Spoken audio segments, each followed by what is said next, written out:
Hi hello नमस्कार. कसे आहात तुम्ही? नक्कीच मजेत आणि मस्त असणार. स्वागत आहे तुमचं रेणुका टेक्सटाईल चॅनलवर. ब्लाऊज कसे वाटता मला नक्की कमेंट करून सांगा. हे कटोरी ब्लाऊज होतं आणि हे फोर टक्स ब्लाऊज आहे.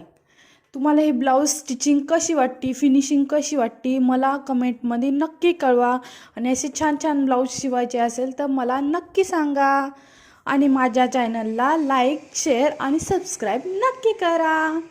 थँक्यू. हाय हॅलो नमस्कार. कसे आहात तुम्ही? नक्कीच मजेत आणि मस्त असणार. स्वागत आहे तुमचं रेणुका टेक्सटाईल चॅनलवर. ब्लाऊज कसे वाटता मला नक्की कमेंट करून सांगा. हे कटोरी ब्लाऊज होतं आणि हे फोर टक्स ब्लाऊज आहे. तुम्हाला हे ब्लाऊज स्टिचिंग कशी वाटते, फिनिशिंग कशी वाटते मला कमेंटमध्ये नक्की कळवा. आणि असे छान छान ब्लाऊज शिवायचे असेल तर मला नक्की सांगा. आणि माझ्या चॅनलला लाईक शेअर आणि सबस्क्राईब नक्की करा. थँक्यू.